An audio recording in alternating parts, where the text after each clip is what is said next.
உங்களுக்கு தான் தெரியும்ல, டேய் எங்களாலே முடியல,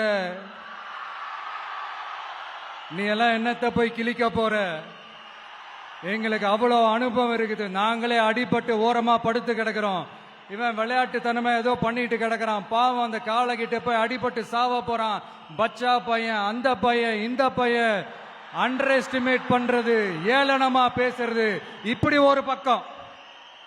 இன்னொரு பக்கம் பரிதாபப்பட்டு, ஐயோ பாவமே, இப்படி தனியா போய் மாட்டிக்கிட்டானே அந்த காலகிட்ட என்ன பண்ண போறானோ அப்படின்ட்டு ஒரு பக்கம் பரிதாபப்பட்டு பேசுறாங்க. அந்த சின்ன பையன் எதுவுமே காதலையே போட்டுக்காம 2 பாக்கெட்லையும் கைய விட்டுக்கிட்டு ஸ்டைலா கெத்தா தில்லா அப்படியே உள்ள போறான். ஒரு ஸ்டெப் எடுத்து வைக்கிறான், அந்த கால் அப்படியே சீறிக்கிட்டே நின்றுட்டு இருக்குது. இன்னொரு ஸ்டெப் எடுத்து வைக்கிறான், கால் அப்படியே சீறிக்கிட்டே முன்னாடி வருது. மக்கள் எல்லாரும் பதட்டத்தோட அப்படியே பார்த்துட்டு இருக்கிறாங்க. இன்னொரு ஸ்டெப் எடுத்து வைக்கிறான், கால் அப்படியே முட்டை வரும்போது பாக்கெட்டுக்குள்ள மறைச்சு வச்சிருந்த 2 புல்லுக்கட்டு அத அந்த காலை கிட்ட காட்டுறான். காலை அப்படியே சடனா வந்து நின்று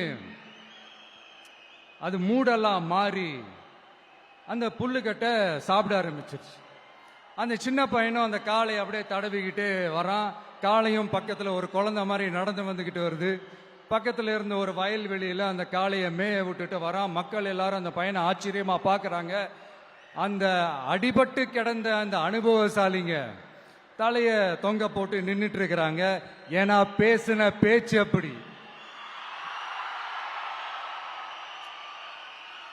வாய் இருக்குன்றதுக்காக நக்கலுமா நையாண்டியுமா நச நச நச நசன் ஒரே பேச்சு. என்ன பண்றது, தலையை குனிஞ்சு அப்படியே நின்றுட்டு இருக்கிறாங்க.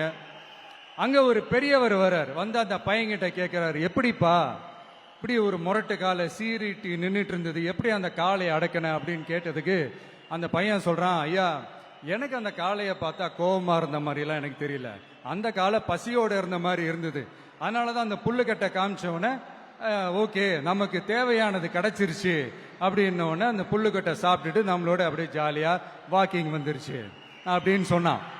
இத கேட்ட அந்த பெரியவர் சொன்னாரா, இந்த சின்னவங்க பெரியவங்க அனுபவம் இருக்கிறவங்க அனுபவம் இல்லாதவங்க இதெல்லாம் விஷயமே கிடையாது.